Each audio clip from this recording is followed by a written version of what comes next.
आज हम एक ऐसी कहानी की गहराई में उतर रहे हैं जो रामेश्वरम के एक छोटे से द्वीप से शुरू होती है। और फिर आसमान को चीरती हुई सीधे पहुंचती है राष्ट्रपति भवन तक। बिल्कुल, ये कहानी है डॉक्टर APJ अब्दुल कलाम की। और इस सफर को समझने के लिए हमारा जो मुख्य जरिया है वो है उनकी अपनी किताब विंग्स ऑफ फायर। सही बात है।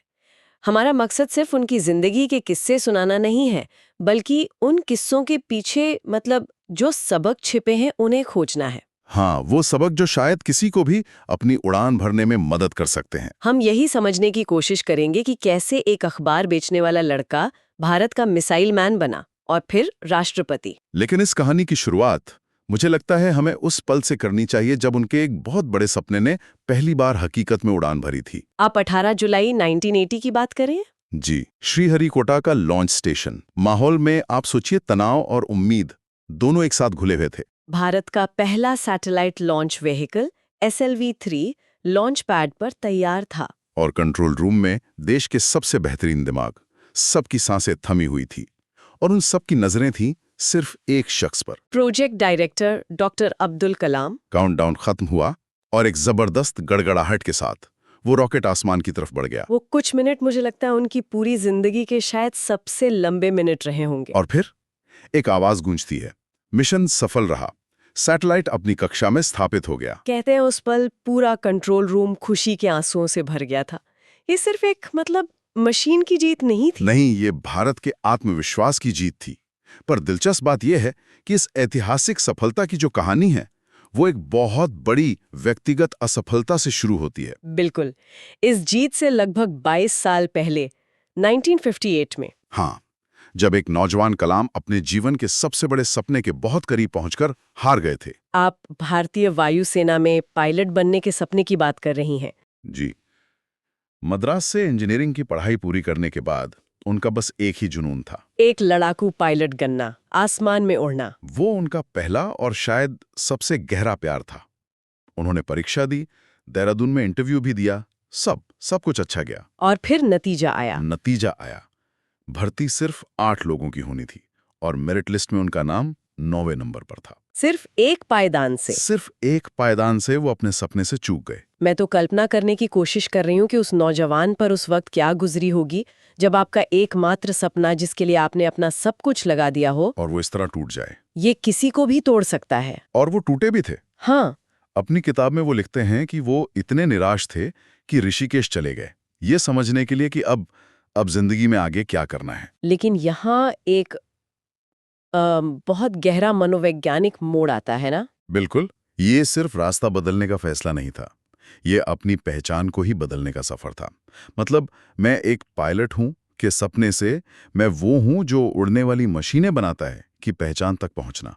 ये तो बहुत मुश्किल होता होगा। ये सिर्फ करियर बदलना नहीं है। नहीं, ये अपने ईगो को एक नई परिभाषा देना है। तो ये कहना शायद गलत नहीं होगा कि अगर उस दिन वो 9वें नंबर पर नहीं आते तो शायद भारत को उसका मिसाइल मैन कभी नहीं मिलता। उन्होंने अपनी सबसे बड़ी निराशा को ही अपनी सबसे बड़ी ताकत की नींव बना दिया। सही बात है, लेकिन ये जो लचीलापन है, ये हार न मानने की जिद, ये आई वहां से।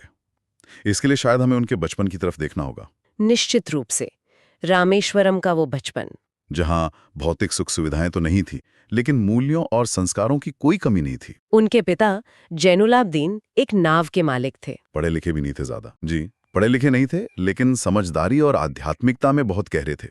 उन्होंने कलाम को एक बहुत ही बुनियादी पर शक्तिशाली बात सिखाई थी। कौन सी? कि जब तुम प्रार्थना करते हो तो तुम ब्रह्मांड का हिस्सा बन जाते हो, और तब धर्म, जाति या समुदाय की कोई भी दीवार तुम्हें अलग नहीं करती। मुझे लगता है यही सीख बाद में उनके लीडरशिप स्टाइल का केंद्र बन गई। कैसे? देखिए, जब आप ISRO या DRDO में हजारों लोगों की टीम को लीड कर रहे हो, हाँ, जहां अलग-अलग राज्यों और धर्मों के लोग हैं, हाँ, तब ये सोच के हम सब एक हैं बहुत जरूरी हो जाती है। बिल्कुल, वो लोगों को उनकी काबिलियत से जोड़ते थे, उनकी पहचान से नहीं। और उनके बचपन का एक और किस्सा है जो मुझे लगता है उनके पूरे जीवन को एक तरह से परिभाषित करता है। पक्षियों के उड़ने वाला।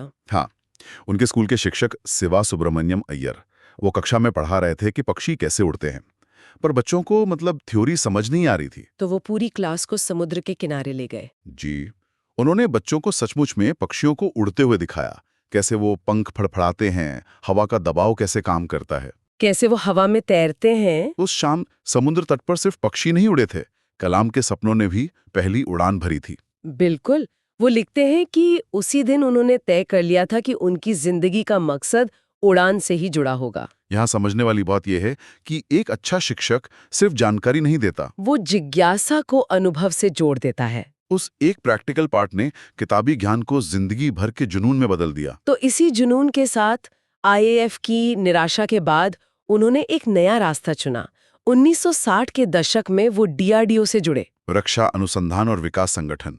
लेकिन यहाँ भी सफर, जैसा आपने कहा, आसान नहीं था। बिल्कुल नहीं। उनका पहला बड़ा प्रोजेक्ट एक होवरक्राफ्ट डिजाइन करना था। नाम रखा गया नंदी। टीम छोटी थी, बजट कम था और संसाधन तो न के बराबर थे।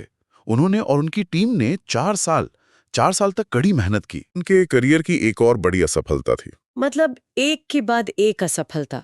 पहले पायलट बनने का सपना टूटा, फिर पहला बड़ा इंजीनियरिंग प्रोजेक्ट भी नाकाम रहा। ऐसे में तो किसी का भी आत्मविश्वास डगमगा जाएगा।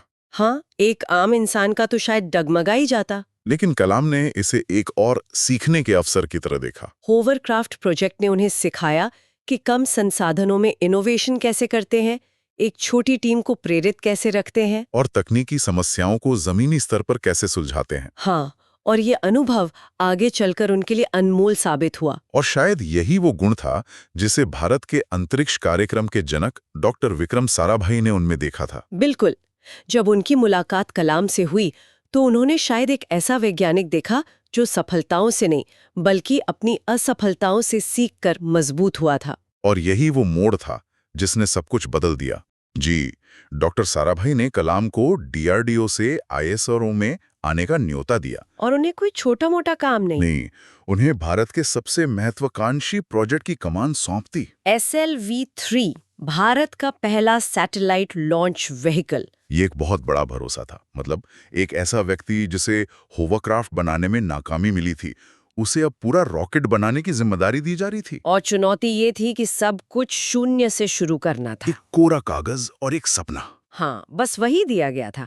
ब्लूप्रिंट बनाना, हजारों पुर्जों को डिजाइन करना, अलग अलग टीमों में तालमेल बिठाना। और ये सब एक बहुत ही सीमित बजट और समय सीमा के अंदर। उनकी टीम में ज्यादातर युवा और अनुभवहीन वैज्ञानिक थे।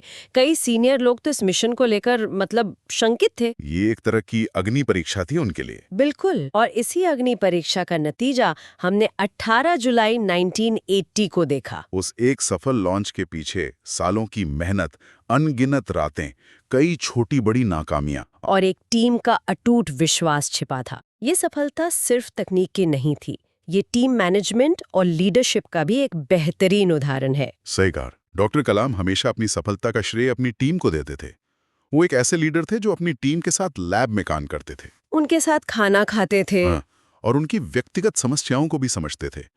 वो जानते थे कि रॉकेट जैसी जटिल चीज को एक इंसान नहीं बना सकता। ये हजारों हाथों और दिमागों का संगम होता है। उनका लीडरशिप का सिद्धांत ही यही था, असफलता में मैं जिम्मेदारी लेता हूँ, सफलता में श्रेय टीम को देता हूँ। SLV-3 की सफलता के बाद तो डॉक्टर कलाम एक राष्ट्रीय हीरो बन गए और फिर उन्हें एक और भी बड़ी जिम्मेदारी दी गई, जिसने उन्हें मिसाइल मैन की पहचान दी। 80 और 90 के दशक में भारत को अपनी रक्षा प्रणाली को मजबूत करने की जरूरत थी। तब सरकार ने उन्हें एकीकृत निर्देशित मिसाइल विकास कार्यक्रम का नेतृत्व करने के लिए चुना। Integrated guided missile development program. जी। और ये मिशन SLV-3 से भी ज्यादा चुनौतीपूर्ण था, क्योंकि इसके तहत एक नहीं बल्कि 5 अलग-अलग तरह के मिसाइलें एक साथ विकसित करनी थीं। पृथ्वी, अग्नि, आकाश, त्रिशूल और नाग। एक साथ 5 मिसाइलें?